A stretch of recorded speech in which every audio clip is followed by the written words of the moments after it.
வணக்கம். Mister motivational தமிழோட mister and Mrs podcast நிகழ்ச்சியோட 7வது எபிசோடுக்கு உங்களை வரவேற்கிறோம். நான் உங்க சஞ்சீவ். நான் உங்க கலைவாணி. போன எபிசோட்ல திருமண உறவுல சண்டை வர்றது நல்லதா கெட்டதான்னு பேசணும். நம்ம வாழ்க்கையில இந்த மாதிரி சண்டைகளை எப்படி ஆரோக்கியமா அணுகலான்னு பார்த்தோம். ஆமா கலைவாணி, உறவு எவ்வளவு முக்கியமோ அதைவிட முக்கியம் நம்ம பணம். அதனால இன்னைக்கு நாம பேச போற டாபிக் எல்லோருக்கும் தேவையான பணத்தை எப்படி சேமிக்கிறது, மணி மேனேஜ்மெண்ட் டிப்ஸ். சம்பாதிக்கிறத விட அதை எப்படி செலவழிக்கிறோங்கிறதுல தான் நம்மளோட எதிர்காலம் இருக்கு. நம்ம எப்படி பணத்தை பிளான் பண்ணி மேனேஜ் பண்றதுன்னு பார்க்கலாம். கலைவாணி, இப்போ இருக்கிற ட்ரெண்ட்ல சம்பாதிக்கிறது ஒரு பக்கம் ஈஸியா இருந்தாலும் செலவு பண்றது அதை விட ஈஸியா இருக்கு இல்லையா? இந்த செலவுகளை நாம எப்படி முதல்ல கண்ட்ரோல் பண்றது? ஆமா சஞ்சீவ், இப்போ எல்லாமே ஆன்லைன்ல விரல் நுனியில இருக்கு. கண்ட்ரோல் பண்றதுக்கு முதல் ஸ்டெப் என்னன்னா பட்ஜெட் போடுறது. அதாவது மாசம் நமக்கு எவ்வளவு வருமானம் வருது, எவ்வளவு செலவு ஆகுதுன்னு முதல்ல ஒரு கணக்கு எழுதணும். அப்பதான் எங்க அதிகமா பணம் போகுதுன்னு தெரியும். பட்ஜெட் போடுறதுனா எல்லாருக்கும் ஒரு பெரிய தலைவலியா இருக்கும். ஆனா அது ஒரு கட்டாயம். இதுக்கு நான் ஒரு சிம்பிள் ஐடியா சொல்றேன். 50-30-20 விதி, ரூல். ஓ, அது என்ன விதி? ரொம்ப சிம்பிள்.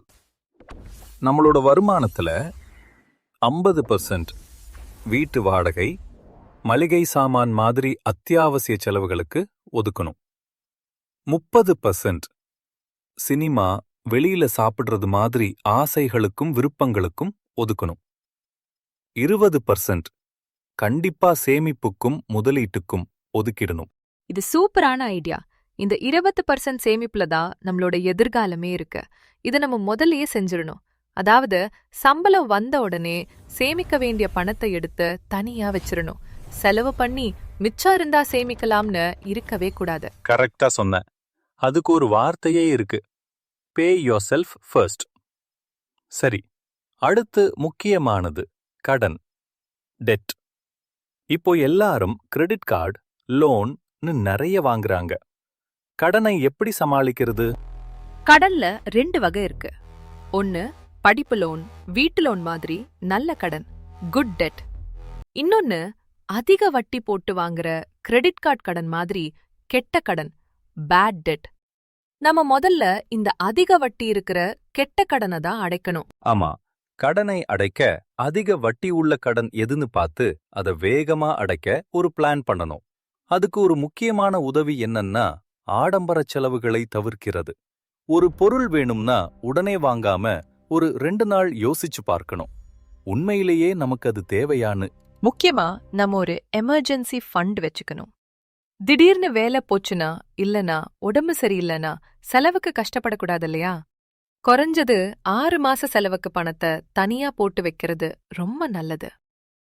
கடைசியா பணத்தை மேனேஜ் பண்றதுனா வெறுமனே சேமிக்கிறது மட்டும் இல்ல, அதை முதலீடு செய்யறது.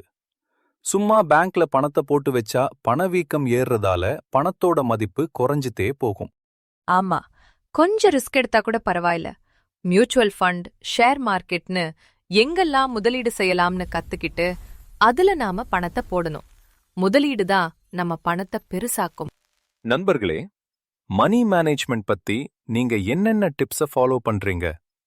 நீங்க என்னென்ன சவால்களை சந்திக்கிறீங்கன்னு கமெண்ட்ல சொல்லுங்க. மணி மேனேஜ்மெண்ட் ஒரு நாள்ல கத்துக்கிற விஷயம் இல்ல, அது ஒரு தொடர்ச்சியான பழக்கம். பட்ஜெட் போட ஆரம்பிங்க. இந்த பாட்காஸ்ட் உங்களுக்கு பிடிச்சிருந்தா மிஸ்டர் மோட்டிவேஷனல் தமிழ் சேனலை சப்ஸ்கிரைப் பண்ணுங்க, இந்த எபிசோடுக்கு லைக் பண்ணுங்க, மத்தவங்களுக்கும் ஷேர் பண்ணுங்க. அடுத்த எபிசோட்ல ஒரு புதிய சுவாரஸ்யமான தலைப்போட உங்களை சந்திக்கிறோம். நன்றி, வணக்கம். நன்றி, வணக்கம்.